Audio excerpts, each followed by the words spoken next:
There's new data coming out this week. It shows a potential financial crisis in the making among American farmers. According to the University of Arkansas, from April of last year to March, more than 250 farms have filed for Chapter 12 farm bankruptcy. That's a huge number. University economists say bankruptcy filings in the first quarter of this year, they've already exceeded last year's total. Produce 40% more agricultural products in this country than we can consume domestically. 1 in every 4 rows of soybeans in every field in the entire United States of America has to go abroad. China is the largest importer of soybeans in the world. They import 61% of the world's market. Last year, we sent around 12 billion, I think $14 billion worth of soybeans the year before. For the first time in 20 years, China's bought 0 soybeans and 0 badly. And I love those farmers, and we're going to take care of the farmers. There's no question about it. Their crops and their livelihoods have been so badly affected. Swift actions needed to get the farmers access to loans and disaster recovery aid to help them quickly get back on their feet so they can help our nation prosper. I always support our great farmers and agricultural communities, and just go out. I know that the help is going to be there. And the morning sun had barely risen when the news broke across ports in Lagos, Tima, Mombasa, and Dar es Salaam. Hundreds of American cargo ships loaded with soybeans sat untouched, rejected, and left bobbing in the water. The value of those ships: $124 billion, the message behind that rejection. Priceless. Africa had just told Washington, "We do not need you anymore." In the heart of Washington, D.C., panic erupted. The president was woken up at 3:00 a.m. Wall Street's agricultural indexes began to plummet before trading even opened. Soybean farmers in the U.S. Midwest flooded government hotlines demanding answers. How could Africa, a continent that America claimed to feed, suddenly turn around and shut its ports to U.S. soybeans? But this isn't just a trade story. This is the beginning of the most profound realignment in agricultural and economic power since independence. For decades, Africa was treated as a consumer market for surplus grain and soy-cheap exports dumped into African economies that wiped out local farmers and locked nations into dependency. But today, something historic has happened. African nations are uniting, protecting their markets, and saying, "Our farmers come first." Think about it. For decades, African farmers struggled because imported soybeans were sold cheaper than locally grown crops. Local markets collapsed, food insecurity rose, and rural poverty worsened. And yet today, those same farmers are finally being given the chance to compete on equal terms because their governments have taken a stand against foreign dumping. The global consequences are massive. In the United States, soybean futures crashed by double digits within hours. Some analysts are calling it the single largest agricultural market disruption of the century. Iowa farmers who once relied on African demand are now staring at silos full of unsold grain. Billion-dollar U.S. agribusiness corporations are lobbying Congress for urgent relief packages. American news networks are calling it a catastrophe, while African media is calling it a victory, and make no mistake, this decision was not taken lightly. African leaders did not just wake up one morning and decide to block $124 billion of U.S. soybeans. This was the result of months of secret negotiations, farmer-led protests, and a continental plan to take control of Africa's food future. Deals have already been signed with Brazil, India, and China to supply technology, training, and infrastructure, not just soybeans. Africa is building its own agricultural self-reliance, and that terrifies Washington, because this isn't just about food, it's about power. Control over agriculture means control over life itself. For decades, America has used food aid, grain exports, and agricultural deals as leverage to extract political concessions from African nations. But with this $124 billion blockade, Africa is cutting the puppet strings. Picture the scene right now. African farmers in Burkina Faso, Ghana, and Kenya are holding celebrations. Social media is on fire with images of tractors rolling into the fields, farmers planting soybeans proudly, chanting that Africa will feed Africa.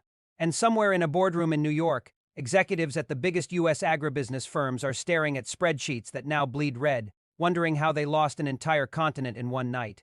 This is bigger than trade. This is bigger than soybeans. This is Africa rewriting its destiny, one crop at a time. And the United States is just beginning to feel the sting of what happens when Africa takes control of its own economy. What happens next will shake global markets, redraw trade maps, and inspire millions of farmers across the world. But one thing is already clear: Africa will never be the same, and Washington will never forgive this. Bold act of defiance. The world woke up to a thunderclap that Washington never saw coming. Overnight, a coalition of over a dozen African nations announced a joint resolution banning the import of U.S. soybeans and soybean byproducts. The impact was immediate and catastrophic. Wall Street tumbled, Farm Belt states went into panic mode, and White House advisors scrambled to draft emergency memos. Why? Because this was not just about soybeans, this was about power, dignity, and a long overdue reckoning between Africa and the United States. For decades, soybeans have been a pillar of U.S. agricultural exports. American farmers produce over 120 million metric tons annually, much of which is shipped overseas to feed animals, fuel biofuels, and make the processed food that lines supermarket shelves. Africa, with its growing population and rising demand for protein, has been a major destination. Billions of dollars have flowed from African consumers into American agribusiness giants like Cargill, ADM, and Bunge. But behind those billions has been a quiet resentment, a recognition that Africa has been trapped in a cycle where it imports expensive food instead of building its own agricultural self-sufficiency. That cycle just snapped. The decision to block $124 billion worth of U.S. soybeans was not made lightly. It was the result of years of planning, years of investment, years of political courage. African leaders have been laying the groundwork for this moment ever since the signing of the African Continental Free Trade Area (AFTA). They have been meeting quietly, forming agricultural development banks, building seed research centers, and creating massive irrigation projects to turn savanna into farmland. Ghana, Nigeria, Kenya, South Africa, Ethiopia, each of these nations has doubled or tripled domestic soybean production in the last 5 years. They have invested in processing plants to produce their own soybean oil and animal feed, and they have negotiated with partners like Brazil, India, and even Argentina for technology transfers that would allow them to leapfrog dependency on U.S. suppliers. So when the announcement came, it was not a surprise to those who have been paying attention. But it was a shock to the U.S. government and agribusiness lobby, who had arrogantly assumed that Africa would remain forever dependent on American soy. And here's the real reason this ban happened: price manipulation. African ministers of trade have accused American soybean exporters of using predatory pricing, dumping cheap soybeans to undermine African farmers, and then hiking prices when local production collapses. This is the same playbook that has been used in other sectors from rice to wheat to poultry, and Africa has finally had enough. The African Union released a blistering statement alongside the ban. Africa will no longer be the dumping ground for subsidized crops that destroy our farmers, collapse our rural economies, and keep us dependent. We are building a future where Africa feeds Africa and no foreign power will hold us hostage through food. The symbolism of this moment cannot be overstated. For generations, U.S. diplomats used food aid and agricultural exports as tools of leverage. Deals were tied to political compliance, trade routes were used as bargaining chips, and sanctions were threatened whenever an African nation dared to step out of line. But now that leverage is gone. By blocking $124 billion of soybeans, Africa has turned the tables. The economic ripples are massive. In the American Midwest, soybean prices have plummeted due to oversupply. Silos are overflowing, farmers are facing bankruptcy, and agricultural lenders are bracing for a wave of defaults. Politicians from Iowa, Illinois, and Indiana are already calling this a crisis of national security, because it's not just about farm income, it's about political power. The farm lobby is one of the most powerful in Washington, and it is furious. Meanwhile, in Africa, the mood is triumphant. Across the continent, news channels are broadcasting images of local farmers celebrating in the fields, proudly holding up baskets of homegrown soybeans. Governments are announcing subsidies for local processors, grants for farmer cooperatives, and new trade corridors to move African soy across borders, for the first time in history. Africa is not just consuming, it is competing. This is more than just economics, this is psychology. For decades, Africa has been told that it cannot feed itself, that it must rely on Western imports. But now, African nations are proving that narrative wrong. They are demonstrating that they can produce at scale, process at scale, and distribute at scale, and this newfound confidence is spilling into other sectors from wheat to rice to dairy. What Washington fears most is that this soybean ban is only the beginning. If Africa can cut off U.S. soy, what stops it from cutting off U.S. wheat next? Or U.S. poultry? Or even rejecting American fast food franchises that depend on cheap imports? The implications are staggering because food is not just food, it is power. And by taking control of its food supply, Africa is taking control of its destiny. This is why think tanks are calling this the soybean shockwave. It is a moment that will be studied in economics textbooks for decades, the moment when Africa stopped being a passive participant in global trade and became an active shepherd of it. Washington's response so far has been clumsy and panicked. U.S. trade representatives are threatening retaliation, talking about taking the matter to the World Trade Organization. Some senators are proposing cutting foreign aid, others are calling for sanctions on African nations that led the ban. But these threats are falling flat. Africa is no longer isolated, it has friends, it has partners, and it has leverage. China and India have already signaled that they will step in to purchase any surplus African soybeans, ensuring that farmers have guaranteed buyers. This is the new world order in action. The days following the announcement saw the world's media erupt with headlines. American newspapers used words like shock, betrayal, and economic sabotage. African newspapers, however, carried a different tone: freedom, self-reliance, and victory. The language reflected the deep chasm between the two continents, one trying desperately to hold on to a status quo, the other stepping boldly into a new chapter of history. African leaders were not timid in their follow-up statements. Ghana's president addressed his nation, declaring, "This is not an attack on America. This is a declaration of African sovereignty. We will no longer allow any foreign nation to decide whether our farmers prosper or perish. We have the land, we have the people, and now we have the courage." The speech went viral, translated into dozens of languages, and shared across social media. Young Africans took to the streets, not in protest but in celebration. Markets were buzzing, with buyers crowding stalls to purchase locally grown soy products, proud to support their own farmers. The symbolism of buying African became a movement. Overnight, this ban also triggered a rapid acceleration in innovation.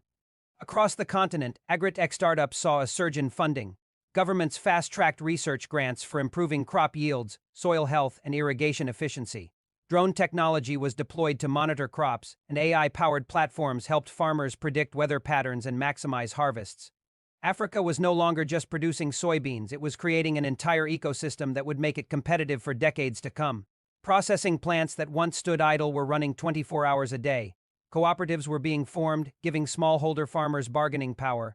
Local universities began partnering with governments to teach the next generation of agricultural scientists. But the most fascinating part of this transformation was geopolitical. Africa's united stance forced a realignment in global trade. Brazil, a major soybean exporter, saw an opportunity and quickly negotiated a partnership with African governments not to dominate them, but to collaborate. Technology sharing agreements were signed. Joint ventures were created where African and Brazilian companies would co-own processing plants. This meant Africa was not just importing beans, it was importing knowledge, infrastructure, and long-term capacity.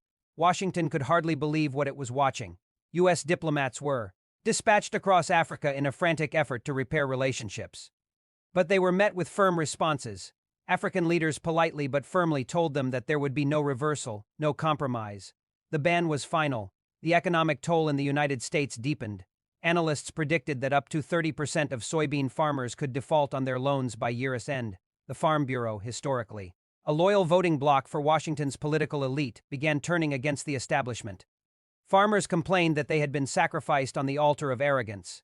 In Africa, the transformation went beyond agriculture. The soybean ban sparked conversations about rejecting other imports, pharmaceuticals, processed foods, even fuel, and replacing them with African-made alternatives. The idea of an African-first economic strategy was gaining traction, modeled on the idea that no continent should be dependent on external suppliers for its most basic needs. This became more than just a trade war, it became a cultural revolution. Schools began teaching children about the importance of food sovereignty. Farmers were celebrated as heroes on national television. Urban youth began moving back to rural areas, inspired by the possibility of making a living through farming, not just subsistence farming, but farming that could turn them into entrepreneurs. The ripple effects were felt globally. European soybean traders, fearing similar bans, began negotiating fairer contracts with African nations. Asian markets saw Africa as a potential partner rather than a passive buyer. Africa's leverage had grown overnight. What made this moment even more powerful was the unity. Historically, African nations have often been divided when it comes to economic policy, but this time they spoke with one voice. From Dakar to Nairobi, from Addis Ababa to Pretoria, the message was consistent. Africa will no longer be bullied by unfair trade practices. The psychological shift in Washington was palpable. For decades, policymakers had assumed Africa could be coerced with aid packages, military bases, or diplomatic pressure. But that era is ending. Africa now has partners like China, India, and Brazil who are willing to invest without strings attached. It has its own development banks, its own trade corridors, its own financial infrastructure. This soybean ban is being called Africa's Declaration of Agricultural Independence, and like any declaration of independence, it comes with challenges. There will be attempts to destabilize it, to undermine it, to bribe or coerce leaders into reversing course. But the momentum is too strong. The people have tasted victory, and they will not let it go.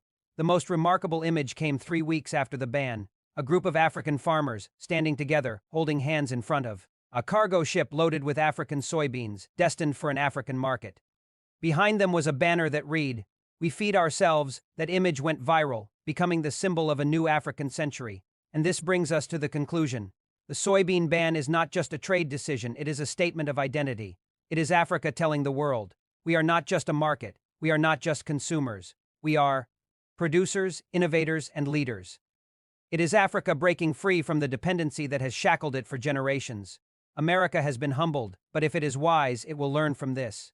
It will learn that partnership, not domination, is the future of global trade. It will learn that Africa is no longer a pawn on someone else's chessboard, it is a player with its own strategy, its own vision, and its own endgame. This is a turning point, not just for Africa but for the world. The age of agricultural colonialism is ending. The age of African self-determination is beginning. And it all started with 124 billion worth of soybeans and a continent that dared to say no. What we are witnessing is not just a trade standoff, it is the rebirth of a continent. For decades, Africa was the place where raw goods were extracted, shipped away, processed abroad, and sold back at 10 times the price. For decades, Western powers dictated what we grew, how we grew it, and who we sold it to. Those days are over. When African nations blocked $124 billion worth of U.S. soybeans, it was not simply about soy. It was about sovereignty. It was about a continent standing tall and saying, no more will our fields be the playground of foreign corporations who dictate prices while our farmers starve. This decision sent a shockwave across Washington, not because of the economic losses alone, but because it revealed a truth the West has tried to ignore. Africa has leverage. Africa has power. In 6 months, we have seen farmer cooperatives emerge, young Africans returning to agriculture, and a renaissance of local production. We have seen foreign investors coming not as masters but as partners. We have seen African governments speaking with one voice, united not by fear but by a vision of a continent that feeds itself, that controls its exports, that determines its own destiny. America's fury, its panic, its sleepless nights, they are proof that Africa has struck at the heart of a system that profited from our dependency. And yet, this is not about vengeance. This is about freedom. This is about building a future where no African child goes hungry while our land feeds the world.